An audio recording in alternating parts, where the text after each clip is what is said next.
Welcome to Kalaimani kitchen Vellur. இன்றைக்கி நம்ம ஓணம் ஸ்பெஷலாக தான் ஒரு டிஷ் செய்ய போகிறோம். அது என்னன்னா நெய்யப்பம்னுவாங்க. ட்ரெடிஷ்னலான ஒரு ஸ்வீட்டு. அது ஓணத்துக்கு ஸ்பெஷல். அதுதான் இன்றைக்கி செய்ய போகிறோம். அது எப்படி செய்யறதுன்னு பார்க்கலாம் வாங்க. இதுக்கு பச்சரிசி தான் தேவை. அது சாப்பாட்டு அரிசியோட மாவு அரிசின்னு கேட்டாக்க கடையில் கொடுப்பாங்க. இது இந்த 300 கிராம் பச்சரிசியை ஒரு 4 மணி நேரம் ஊற வச்சிடலாம். அரிசி ஊறின இருக்கட்டும். அதுக்குள்ளே நம்ம அதுக்கு வெள்ளைப்பாவு காய்ச்சணும். இது வெள்ளை நல்லா தூள் பண்ணி வச்சுருக்குது. அது 300 கிராம் அரிசினா நம்ம 200 கிராம் வெள்ளை மாதிரி போட்டுக்கலாம். கொஞ்சமாக ஒரு 1/4 டம்ளர் தண்ணி ஊற்றினா போதும்.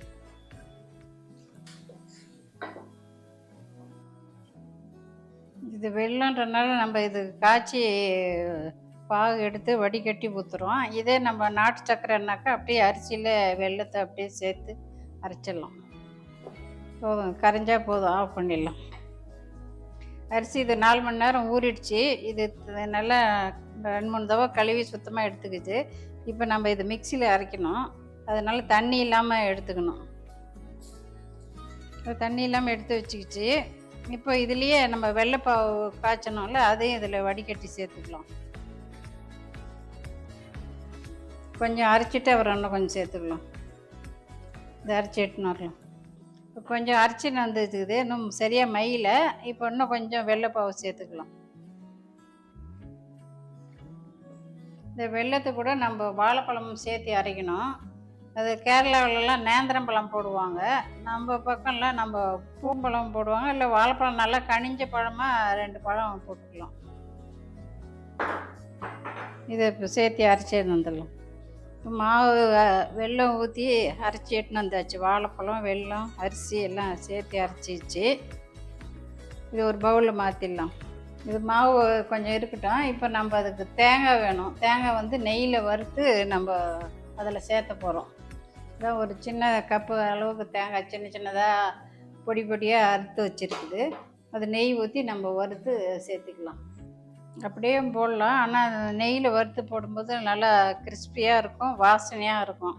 அதுக்காக தான் கொஞ்சம் வறுத்து போடுறது.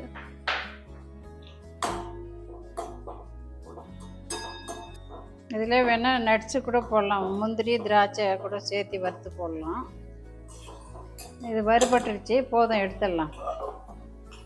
எடுத்து இதிலே சேர்த்துடலாம். இதுக்கு கொஞ்சோண்டு உப்பு, மாவுக்கு எந்த ஸ்வீட்னாலையும் கொஞ்சம் உப்பு சேர்த்தணும். அது கொஞ்சம் போட்டுக்கலாம். அதே மாதிரி கருப்பு எள்ளு ஒரு ஸ்பூன் அது மாதிரி எடுத்துக்குது.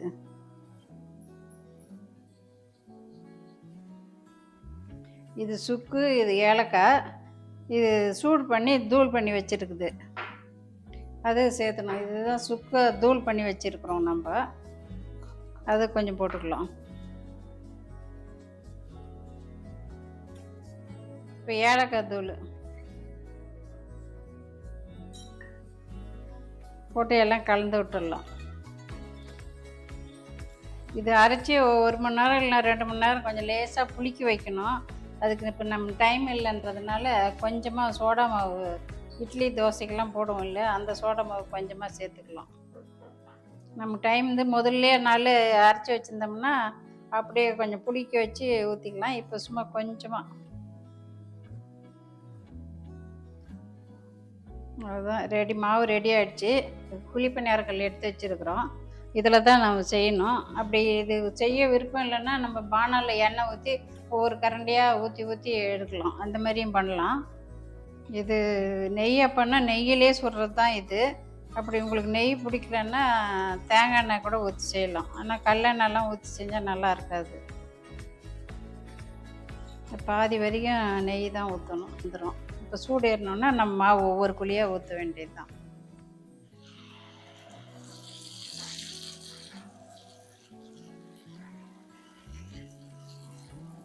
ஸ்லோ ஃபயரில் தான் அது வேகணும். அப்போ வெந்தால் தான் அது ப்ரௌனிஷாக நெய்யோட வாசனையாக நல்லாயிருக்கும். பாதி வெந்ததும் அப்படியே திருப்பி விட்டுடலாம்.